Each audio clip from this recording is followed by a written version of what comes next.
Imagine waking up hundreds of thousands of years ago. No electricity, no roof over your head, no food stored for tomorrow. The first thing on your mind each morning isn't coffee, but something far more primal. How will I survive today? The world of early humans was nothing like ours. It was harsh, wild, and laced with death. One wrong move, stepping on a venomous thorn, reaching into the wrong beehive, or simply wandering too far from the group, could mean you never returned. In a reality like that, there was no such thing as free time, no space to let your guard down, and certainly no place for carefree laughter. To us modern humans, laughter is a sign of comfort, connection, sometimes irony, sometimes avoidance. But for early humans, seriousness was a survival mechanism. Laughing loudly in the middle of the night could give away the tribe's location to predators. A misplaced smile might be read as madness or worse, as a threat. Silence, in contrast, signaled control, and control earned trust. We often imagine our ancestors as little more than talking apes. But they weren't primitive in the way we tend to assume. They were creatures navigating a world full of danger, where every emotion had to be suppressed for the sake of survival.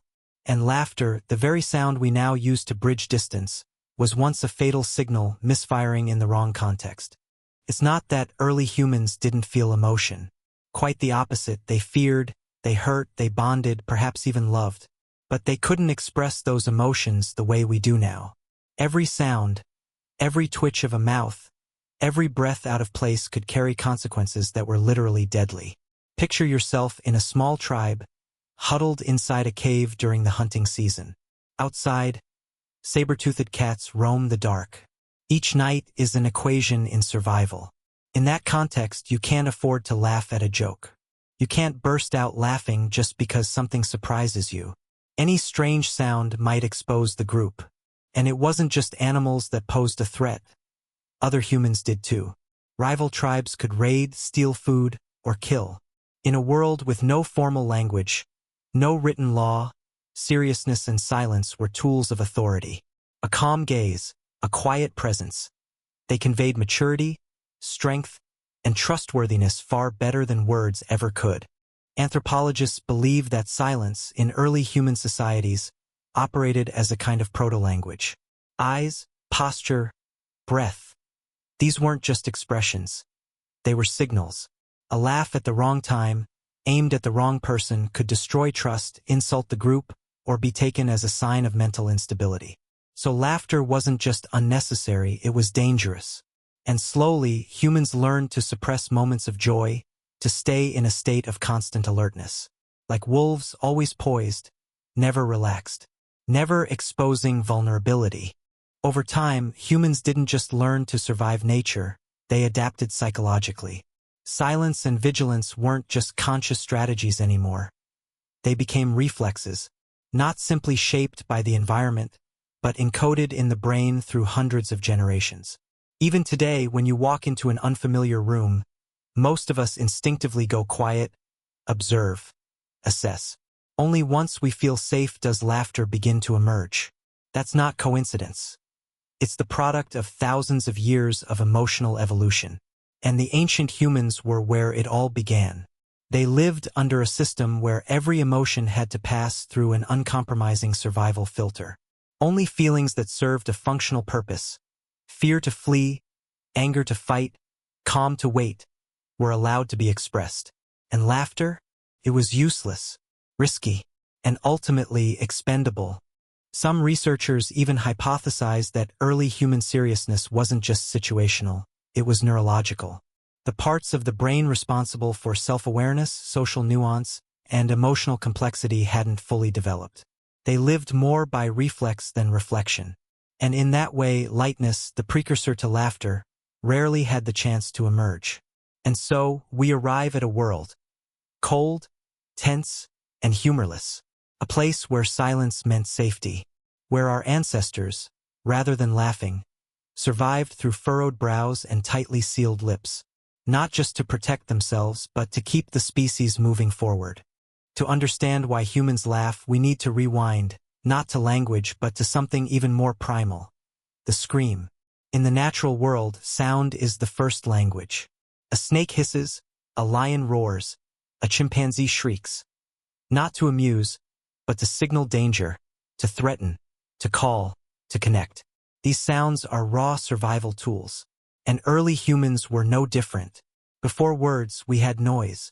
We screamed when in pain, cried out when scared, growled when angry. This wasn't chaos, it was communication. A primitive symphony of instinctive signals. But among all these vocalizations, one was missing. Laughter. Why? Because laughter doesn't scare predators. It doesn't call for help. It doesn't warn of danger. In a survival-based soundscape, laughter had no clear function. So why did it eventually evolve? The answer lies in the moment humans began forming more complex communities.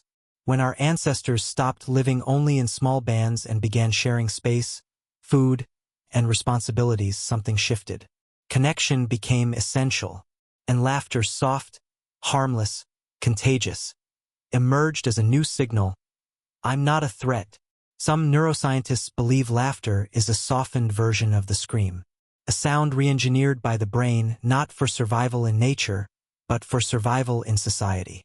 Laughter began to disarm tension, to disarm each other. But it could only appear once humans had carved out moments of safety, something early humans, for most of their evolutionary history, simply didn't have. If you've ever watched a chimpanzee at play, you've probably noticed something peculiar. They laugh. Not like we do, of course. It's more like a rapid panting, a breathy wheeze that comes when they're being tickled, chased, or teased. And it's real. It shows that the roots of laughter didn't start with us. They go deeper, back to our primate relatives. Which raises a curious question.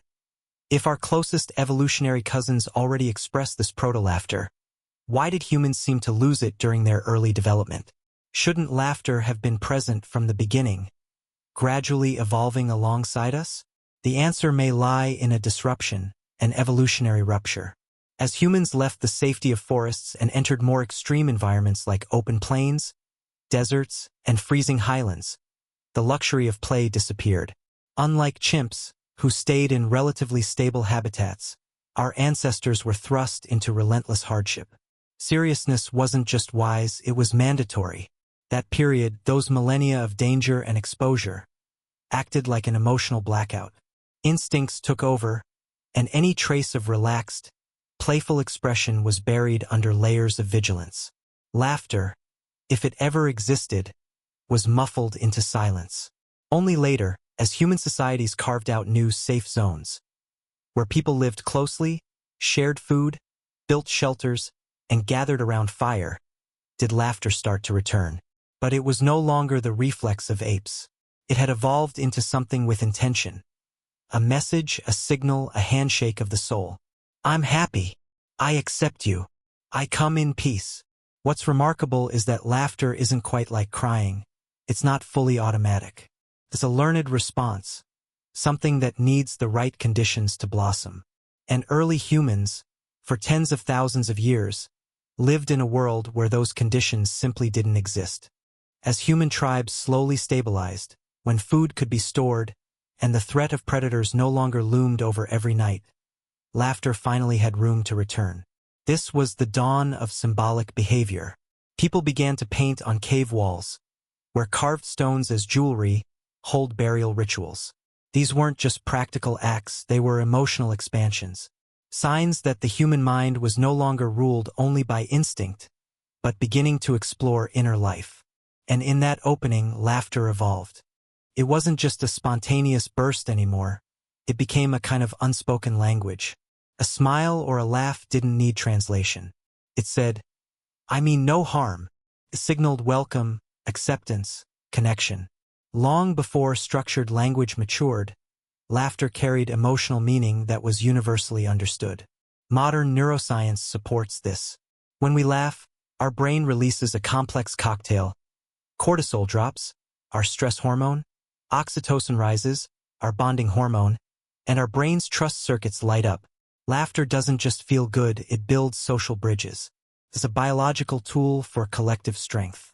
And just like that, the ancient silence began to crack. No longer did survival require total stillness and locked jaws.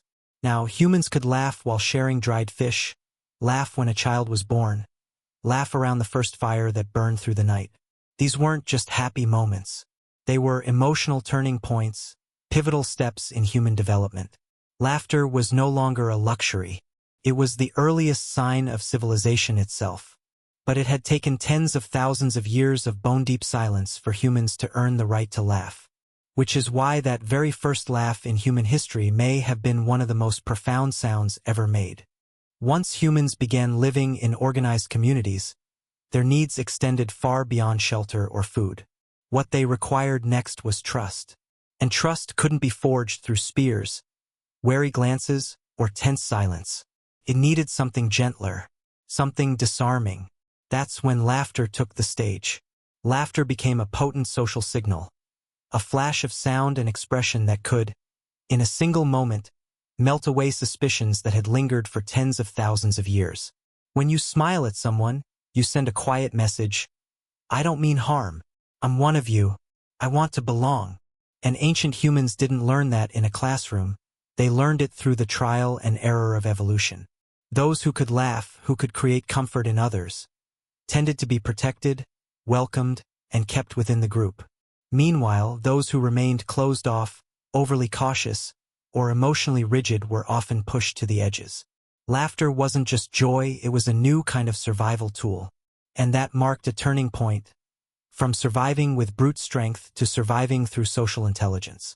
In this new kind of world, the strongest person wasn't the best hunter, but the one who made others feel safe, seen, and included. In that sense, laughter became the foundation of human connection as we know it. A simple, miraculous signal, something our ancestors fought millennia of silence to reclaim. As human communities grew, society didn't just mean living together. It began to mean structure, hierarchies, roles, unspoken rules. And within this new complexity, laughter evolved yet again. It no longer just connected people, it started to position them. Think of a smirk, half smile, half sneer, or the polite chuckle meant to ease tension. These expressions feel modern, but their roots are ancient. They trace back to the moment laughter stopped being a spontaneous release and became a calculated move in a social game. People learned that laughter could shape a moment. One person laughs to offer peace, another to provoke. A leader might not roar with anger, but offer a well-timed laugh to silence doubt, assert control, or reset the room's tone. Laughter became a sign of fluency in the unspoken language of power. You didn't just laugh because something was funny. You laughed to show you understood the context, the subtext, the stakes. It was no longer reflex, it was communication, strategy. And that made it complicated. Because now, laughter wasn't just sincere. It could also be tactical. People laughed to hide fear, to dodge truth, to manipulate tension. And the deeper this layered meaning became, the sharper laughter's edge grew. What had once been a sound of innocence, a gentle signal of I belong, was turning into something else entirely. A tool, a weapon, sometimes the most dangerous one in the room. Laughter is not always simple, and it's certainly not always kind. As human society evolved, so did the complexity and danger hidden behind a smile. Sometimes a laugh is sincere, warm, a burst of shared joy, but just as often, it becomes something else entirely. A shield, a smokescreen, or even a silent strike. You've heard of the sarcastic laugh, the fake laugh, the victorious laugh. These aren't mere reactions. They're messages, crafted with precision, meant to confuse, manipulate, or assert dominance. In ancient tribes, a single well-timed laugh could rattle an enemy's confidence, or send a clear message to others in the group that someone held power. As social dynamics became more intricate, laughter transformed into a tool for navigating them. To mask intent, to unsettle rivals, to reinforce status without ever raising a hand. And so, what began as a suppressed instinct, too dangerous to exist, gradually evolved into one of humanity's most sophisticated social instruments. A laugh could build trust but also destroy it, could heal or humiliate, could bring someone in or cast them out. Even today we laugh more than ever. And yet, Buried deep in our behavior is the same ancient caution, the same tension behind the eyes, the same instinct to protect ourselves not from wild predators but from social exposure. Laughter wears a bright face, but behind it lies a long, silent lineage of fear, of control, of survival. And in many ways, it is the most human sound we make, because it carries all of us inside it all at once. Despite all our evolution, the traces of ancient silence still echo within us. Even in today's world, where we live with locks, lights, and laws, we find ourselves hesitating to speak, to laugh too loudly, to show too much. Not because we lack words, but because something deeper holds us back. The old fear of being misunderstood, misjudged, or cast out. We carry the weight of prehistoric anxieties, fears of losing our place in the group, of breaking unspoken rules, of being exposed. Silence, for us, is no longer just the absence of sound. It's armor, a shield against betrayal, rejection, and the sharp edges of social life. You can feel it in the quiet moments between friends, in families where certain topics remain untouched, in workplaces where everyone smiles but few speak freely. These aren't accidents. They're the residues of a time when words and laughter could cost us everything. And yet, silence is not the enemy. It has its own power. Can create tension, yes, but also mystery. It invites others to lean in, to guess, to wonder. Can protect, just as it once did around ancient fires, when speaking too soon might have meant death. Even now, a pause at the right time can carry more truth than a dozen explanations. But silence, left unchecked, can also isolate. It can build walls between people who might have connected. It can stop conversations before they start, letting misunderstanding pile up until it becomes a chasm. All while we live in a world more connected and more emotionally cautious than ever before. It's a paradox. We, modern humans, are safer than any generation before us. And yet, in the quiet corners of our behavior, we're still on guard, still listening for threats that no longer exist, still hesitating to laugh freely, still afraid of being too open. But if we learn to understand silence, not as a barrier but as a bridge, it can become something else. A space, a pause, a place where meaning gathers, waiting to be spoken or simply shared. Because in the end, silence isn't meaningless. It holds everything we haven't yet said, our secrets, our fears, our deepest longings. It's the echo of the ancient world inside us. And maybe, just maybe, within that silence, there's a laugh that still hasn't been born. A laugh that knows where it came from and chooses finally to break free. So let me ask you, the one listening right now, can you hear your own silence? Can you feel the moment just before the laugh? And will you be the one to let it out? If you found this worth pondering, consider subscribing. There's more to discover about us, about the world, and the hidden stories our emotions still carry.